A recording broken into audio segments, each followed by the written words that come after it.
los 3 últimos años. ¿Qué lectura podemos darle a esto más allá de una estabilización que tampoco de nada nos sirve? Pues precisamente lo que contrasta esta información y esta tendencia es con los dichos y con los mensajes que tiene el gobierno federal. Ha manejado los últimos meses que tenemos un descenso de los homicidios. Solamente en la última mañanera reconoció el presidente que había un pequeño repunte que le sirvió de pretexto para los 50,000 millones que le va a entregar a la Guardia Nacional. Sin embargo, lo que nos menciona esta tendencia, como bien mencionas, estable, pero en el pico más alto, es que pues no ha funcionado las estrategias del gobierno federal que han planteado.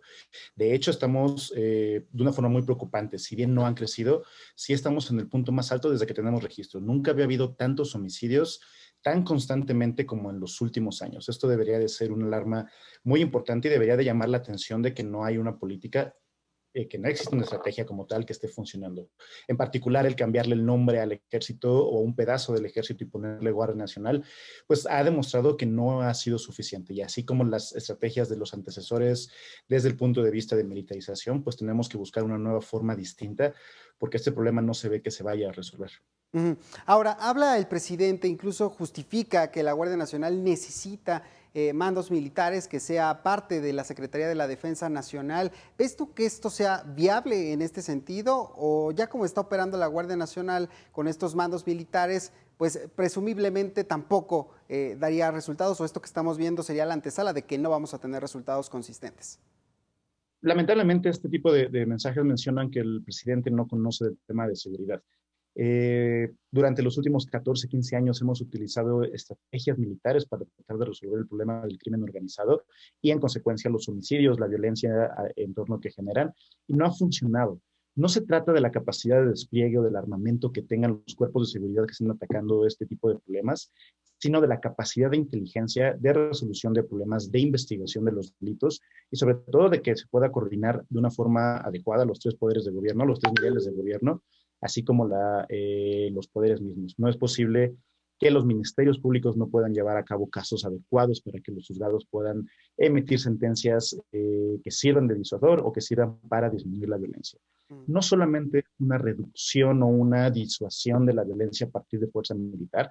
Lamentablemente esto no es una guerra, no hay un objetivo definido del parte del crimen organizado para atacar al gobierno mexicano. Entonces no se puede atacar de esta forma. Las estrategias deberían de ser policiales y deberían ser desde lo local. Lo que nos dice este tipo pues de mensajes de fortalecimiento del Cuerpo Nacional de Seguridad, en este caso la Guardia Nacional, es que se ha olvidado que es un problema local y que se tiene que atender desde sus raíces locales en todas sus aristas, y solamente nos estamos alejando de este punto. Cuando hablas de organización entre los 3 niveles de gobierno, estaríamos hablando también de que el gobierno federal ha renunciado a esta obligación que tendría de presionar a los estados para el fortalecimiento de estas policías estatales y municipales. Sí, definitivamente. Y no solamente ha renunciado, sino que lo ha presentado en el papel, en este caso con los recursos. Desde el año pasado vimos cómo los subsidios y los fondos federales, tales como el que se llamaba Subsemón, que después fue Fortaseg, el FASP, fueron desaparecidos o disminuidos.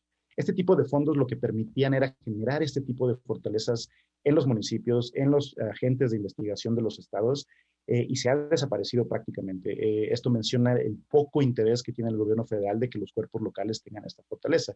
Y no solamente de presionar, porque no se trata de que el gobierno federal presione el tema de obligaciones, sino de un trabajo en conjunto. También, como mencionas, tal parece que es una papa caliente donde los poderes se avientan la bolita a ver a quién le toca, de quién es responsabilidad, Sí. cuando es responsabilidad de los tres.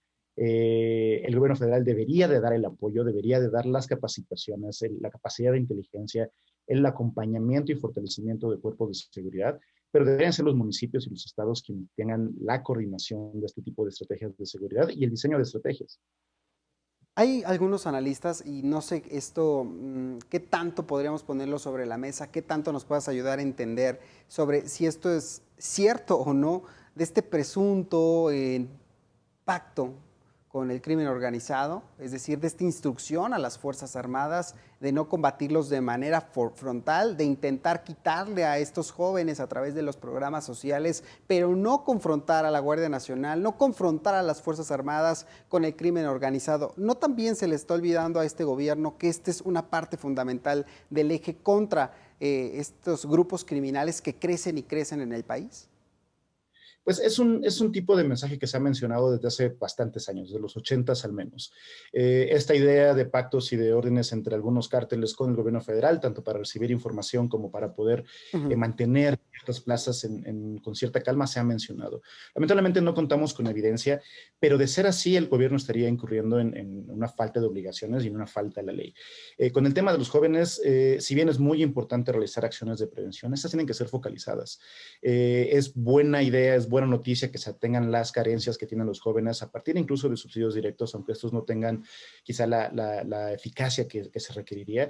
Sin embargo, si no hay una estrategia puntual para entender por qué suceden los delitos, cuáles son las características de las víctimas, las características de los victimarios, y se trabaja en función y con estrategias muy acertadas en este punto, solamente estamos viendo política social, no es política de seguridad y no veremos un efecto directo. Eh, Lamentablemente se ha dejado que los cárteles no se les ha atacado de la forma que deberían. Se ha tratado de ir desde la banda militar y atacarlos como frontalmente, que tampoco ha sido lo más eficaz posible. Y no se ha entendido que realmente los cárteles lo que son empresas de giros negros, de giros ilegales, donde tienen intereses económicos y se les debería de atacar en esa función. Mm. Si a un cártel poderoso se empieza a investigar sus finanzas, a investigar dónde tienen el dinero y se les congela y se les empieza a atacar de esta forma, va a ser mucho más fácil que se debiliten sus fuerzas. Y además tenemos el otro factor, que las armas del lado de Estados Unidos siguen llegando con constancia. Mientras exista una oferta de armas, por este caso, y una demanda de drogas, y en este caso otro tipo de delitos, Sí. pues no hay acción del gobierno mexicano solita que vaya a funcionar. Leonel Fernández, te agradezco mucho estos minutos aquí en Mega Noticias. Ojalá que no sea la última ocasión que platiquemos. Alejandro, te agradezco mucho a ti y muy buenas noches a todos.